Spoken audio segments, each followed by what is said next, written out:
has received a few comments,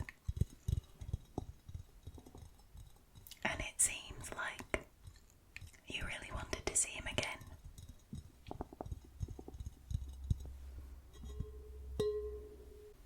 In a video.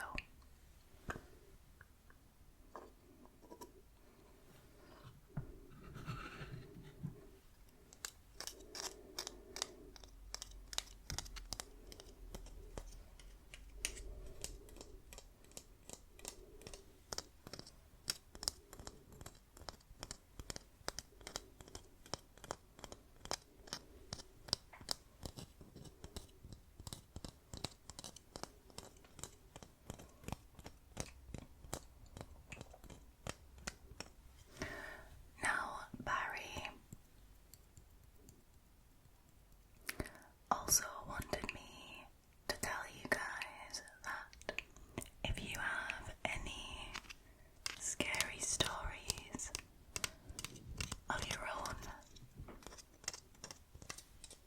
that you want to share to the channel, you can send me an email at julliesquietplace@gmail.com, or you can add me on Instagram at Jullies Quiet Place and just send me a DM on there.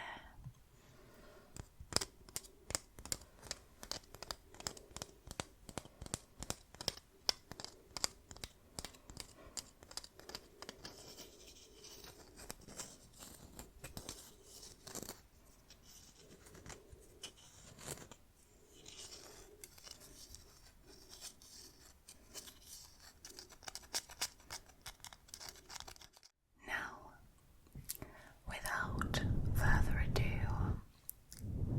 let's get into tonight's video.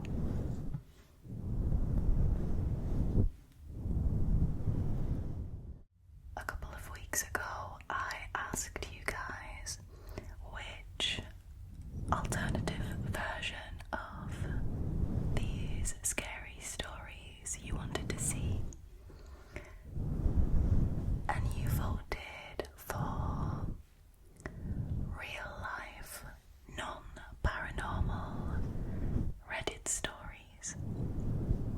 Scary ones at that, obviously. So I have collected 6 of the scariest encounters I could find on Reddit for you guys.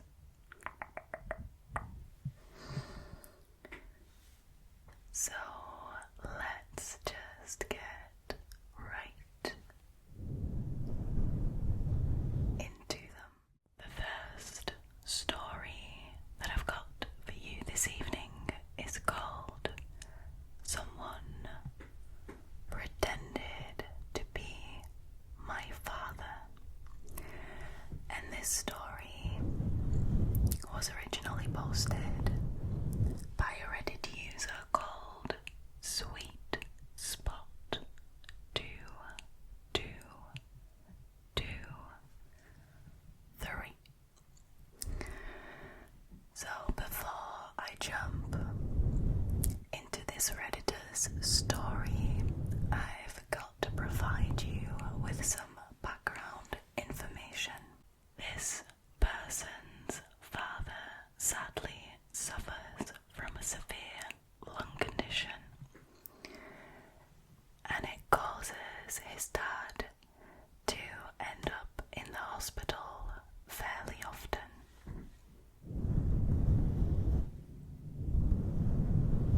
Let's jump into the story. Last week, it was that time of the month again. My dad couldn't breathe. I called an ambulance and he was brought to the closest hospital. Pretty normal for me because this happened at least 10 times in the past 6 months. So I went to bed after he got picked up, and this was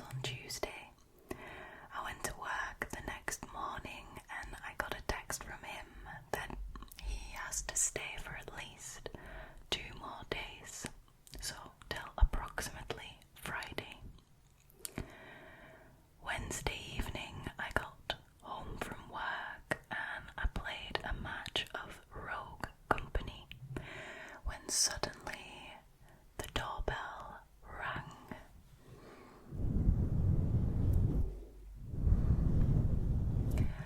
I found this rather unusual because usually we never have any unannounced visitors. I walked to the door and I was about to press the door buzzer to open the main door to the building when I heard, I believe, more than one voice directly in front of my door. So that someone or someone's just got past the main door. Weird. And then I was met with silence for about 3 seconds. Then a person who sounds like my father but at the same time doesn't sound like my father answers. "Mija, it's me. I forgot my keys. Open the door." I thought, okay, in that case, and I reached for my keys. But wait a minute, my dad never calls me Mija, only Michi, and I could detect a sarcastic tone in his voice.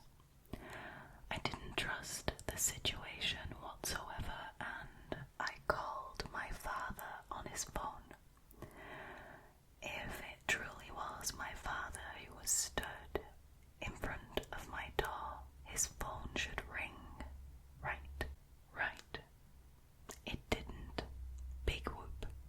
My father answered the phone, and as I suspected, he was still in the hospital. Meanwhile, the 2 people on the other side of the door heard my phone call and they started kicking my door. "Let me in, Mija. It's your daddy. Let me in." Thank God that door is reinforced. After I threatened them with calling the police and having a knife in my hand, they left. I heard their footsteps running down the staircase. I rushed to a window that was facing the street to check if I could see a car or a license plate, but nothing. Just a few footsteps in the distance. They never came back, and what's weird is that they knew my name and that my father wasn't home, despite his car standing in the driveway. A buddy of mine later reported something similar and we called the police. The investigation is currently in progress.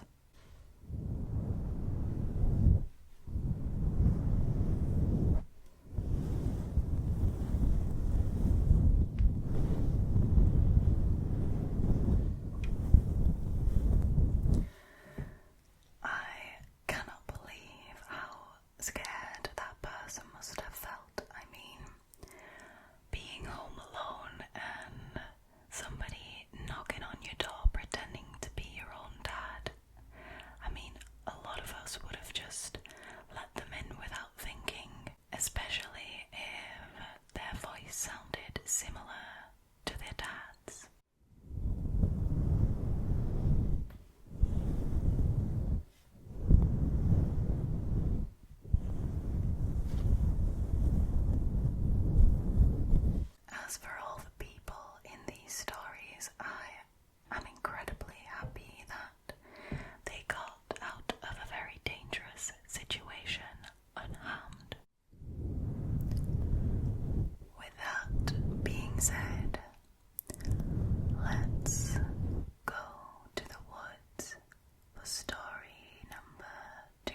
was originally posted by a Reddit user called Alex C.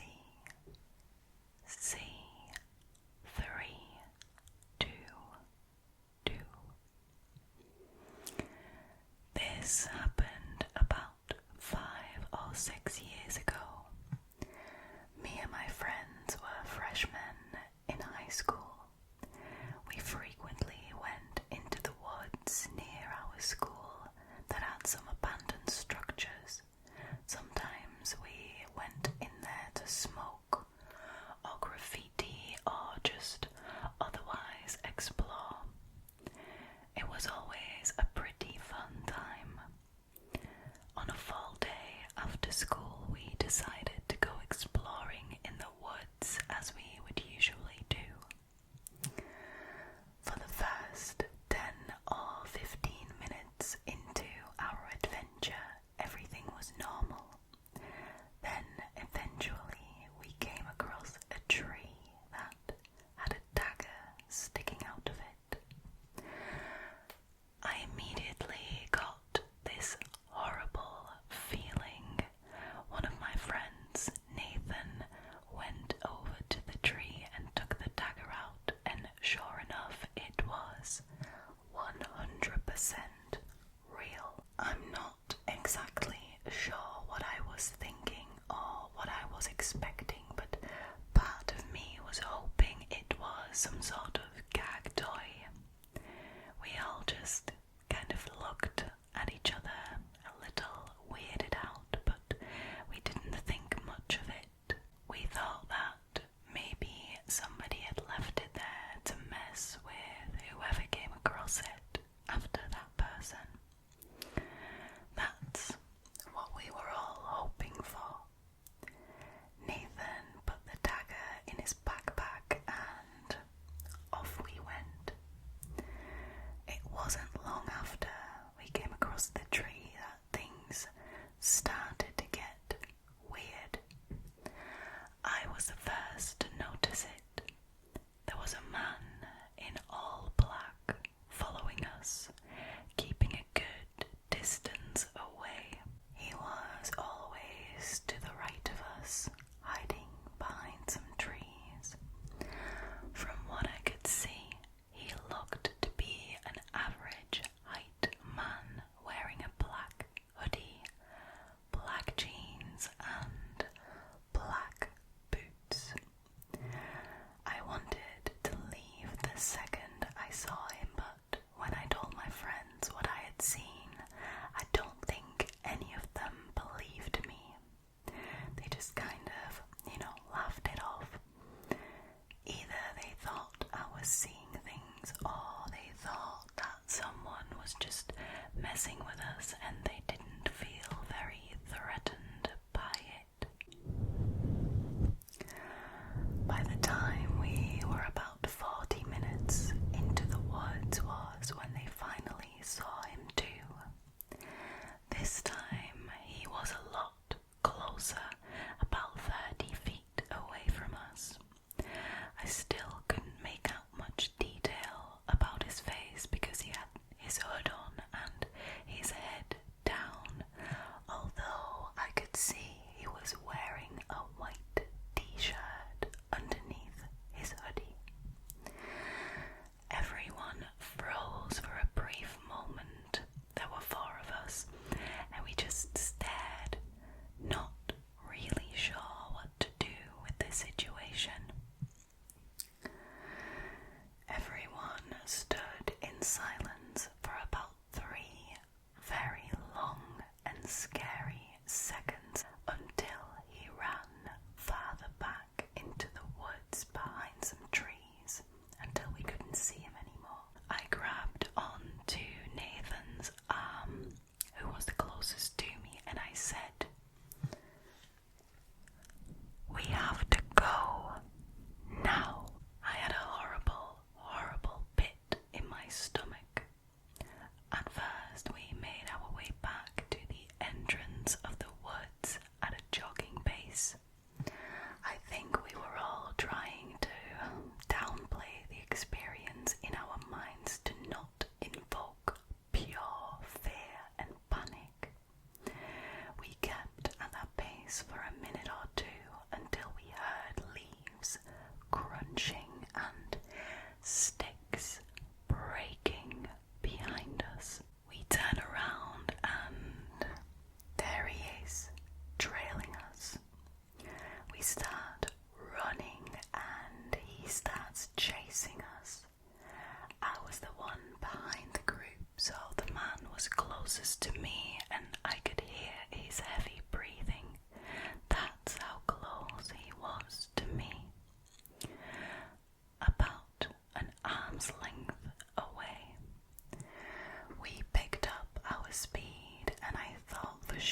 is called The Most Scared I Have Ever Seen My Dad. It was originally posted by a user called MartFartShart. And this is their story. This takes place years ago when I want to say 8 or 9. I was on a holiday with my dad at the time, and he had taken me out for a walk in the woods nearby the place we were staying in. We had gotten pretty far in when we saw this guy laying face down on the ground.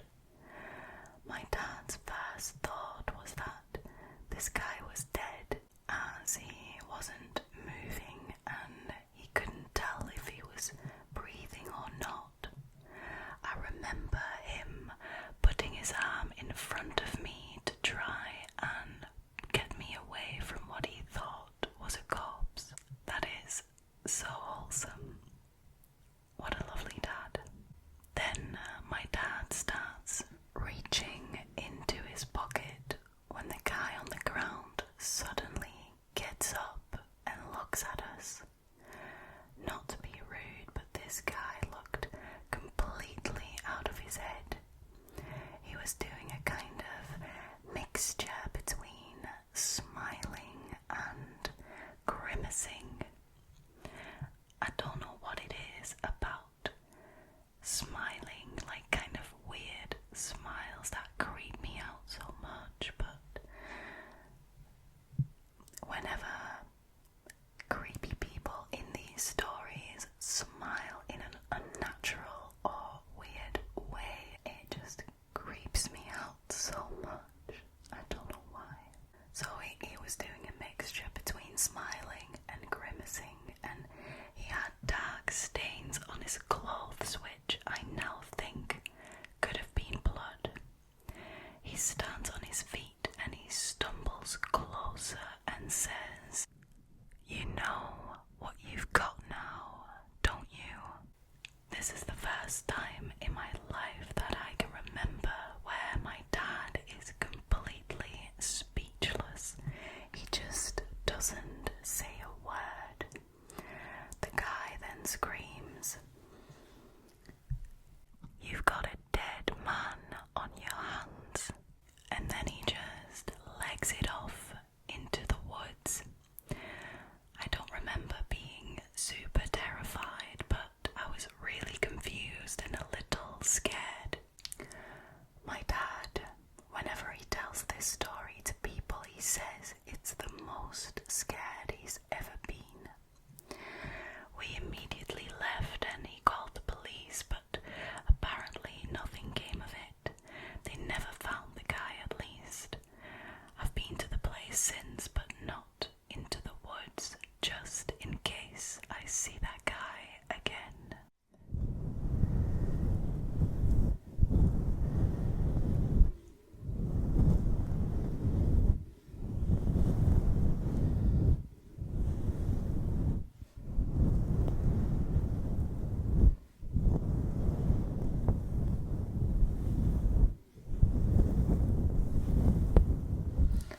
I can 100% understand the dad from the story being speechless. I think anyone would be completely and utterly in shock when something like that happened to them. But like I said, I thought it was very wholesome of his dad to immediately protect his child. And I'm glad that they're both safe.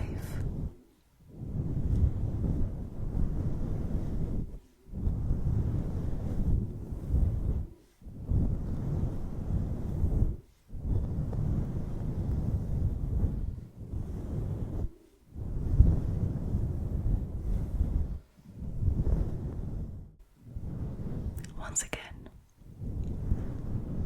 let's stay in the theme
said I needed to go to the bathroom, and I told my friend everything via phone call.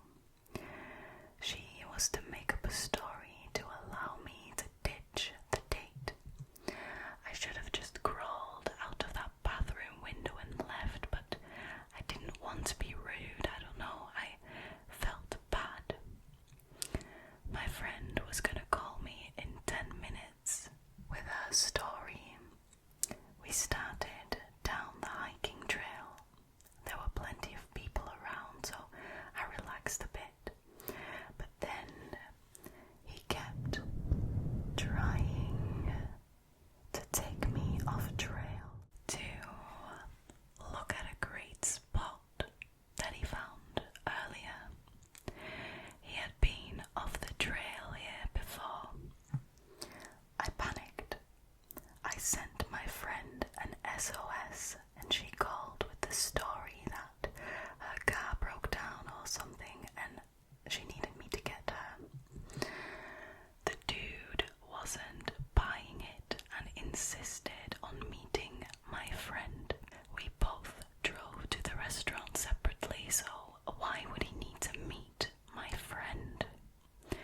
He became frustrated and a little angry, the first emotion I had seen on his face so far. I rushed back up the trail where I could be seen. The anger on his face vanished. He decided to stay where he was in the trail and thankfully didn't see me off when I left. I don't know if this dude was truly dangerous, but the feeling in my stomach told me to get the hell out of there.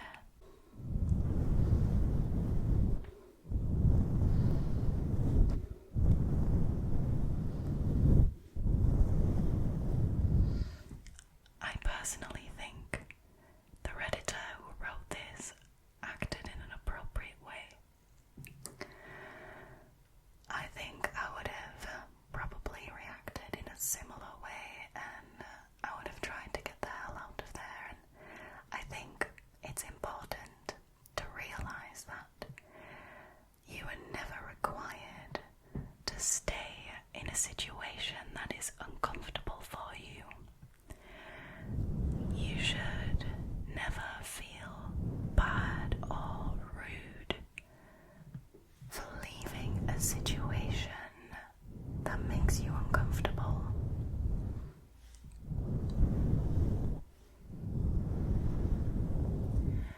And I think often, and especially women, and I'm sure men have it as well, but especially women feel afraid to turn someone down or to get out of a situation where they feel unsafe because they are scared to offend the person who has put them in that situation in the first place.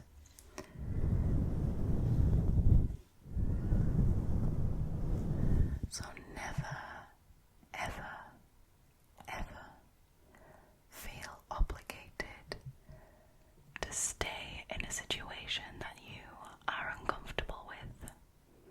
Just get out of there. Think about yourself. Just get yourself out of there, okay? Remember that. Remember, get yourself out there and think about yourself and your safety.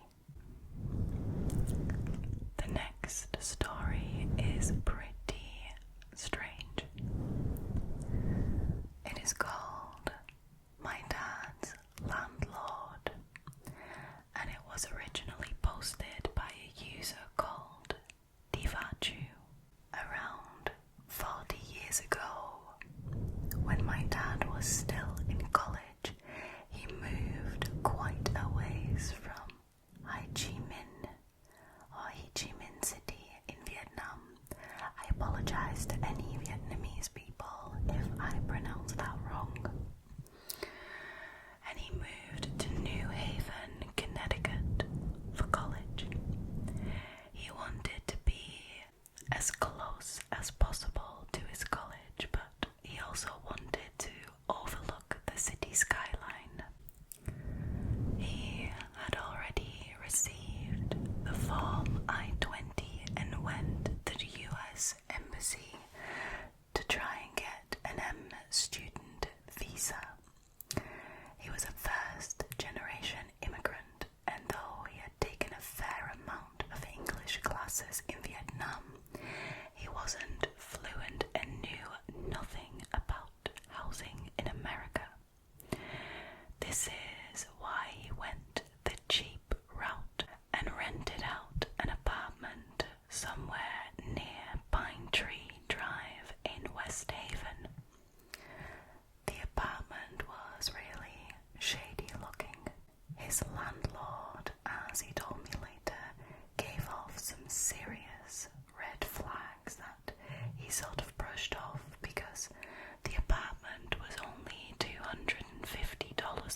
enough. One night he decided to stay awake until very late and try to catch whoever was doing this red-handed. That night he finished his homework and then got into bed, but he remained awake. And sure enough, at around 2 in the morning, he sees his door handle turning, and then a hand sliding through. My dad froze. His blood ran cold. He then saw the landlord creep in and take some eggs from the fridge. Not only that, but the landlord then went to the bathroom, coming out a couple of minutes afterwards. He then slipped out once again, leaving the door unlocked. This really creeped my dad out, which is understandable, but for some stupid reason he still decided to stay at the apartment for a few more nights before he finally confronted the landlord. This was before mobile phones and even decent cameras that didn't cost more than $100, and so my dad had literally no way to get evidence to show to the police besides mere accusations. Hearsay, they call that. The next night he once more heard the odd screeching and weird opera music coming from his landlord's room, and he decided to take matters into his own hands. That weekend, when his landlord went out shopping, he broke into his landlord's room, and what he found there was seriously disturbing. First of all, he found some weird doll, but when he investigated further, he found an old Kodak camera. Under the camera were some extremely low quality pictures of him in his bed, sleeping. Oh my god. He then understandably noped out of there, taking the pictures with him, and he went to the police station. He moved out of there shortly after, and he later heard that this same landlord had scared other residents of the apartment off after hearing the odd screeching and opera music, and after seeing all of their things moved around. The building my dad lived in was since torn down, and my dad decided to just dorm at Sigma G. We never knew what happened to the landlord, only that he would be facing some prison time. Yeah, I can imagine, Jesus.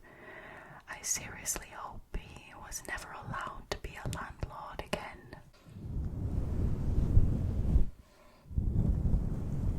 That is mental. That is absolutely mental. Can you imagine somebody being so creepy and stalkery that they take pictures of you sleeping in your bed at night? That is crazy. That is crazy and wild.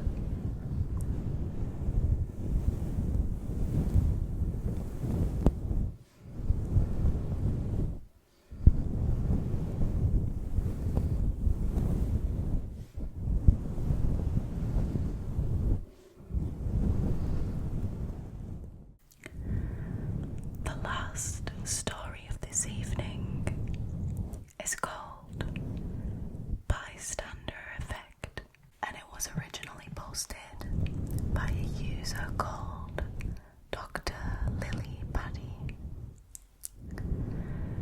This story took place when I was about 12 or 13 years old, so that would put us to spring of 2011-2012. At the time, I lived with my mother in the suburbs of Budapest, Hungary, and I went to a prestigious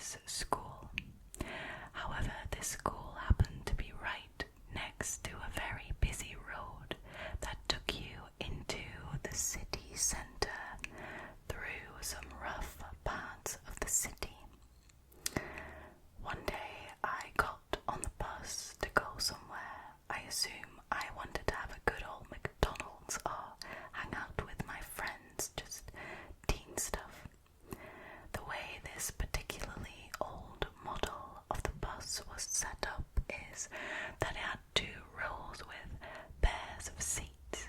Almost all seats were taken, so I chose to sit next to an innocent-looking old man on one of the outer seats.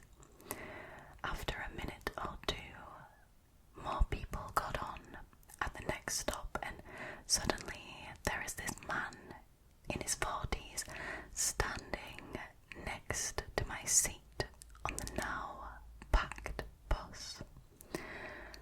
Nothing unusual, right? But after a minute or 2, I notice that he is leaning in more than usual, almost pushing his private area into my face.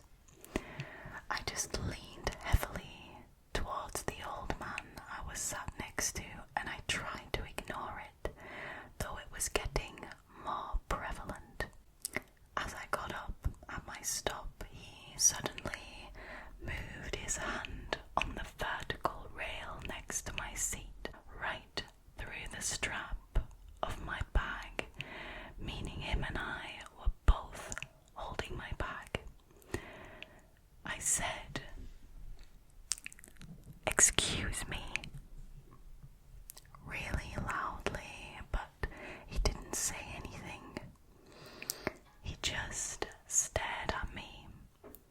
I pulled on my bag and once again said, "Sorry, that is my bag, please let it go."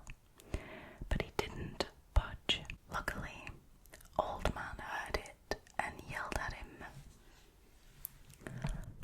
"Let the girl's bag go." This startled him and he finally let go. But what happened next still sends a chill down my spine. As I was getting off the bus, he was pushing himself onto me. I could feel his privates. I tried running as fast as I could through the crowd, too afraid to cause a scene, but it was very apparent, especially because everyone was already paying attention to him for the bag incident. But even though all eyes were on us, without me yelling, nobody helped or tried to stop him. In the end, I just got off and booked it as fast as I could out of the bus stop. He disappeared into the crowd, but I was uneasy when taking public transport for weeks. Only now that I'm an adult did I realize just how effed up this was, especially that everyone but the old man just watched it happen and did nothing. Now I know I should have told this to someone and perhaps memorized the plate number and time of the bus, but at that time I lived in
start.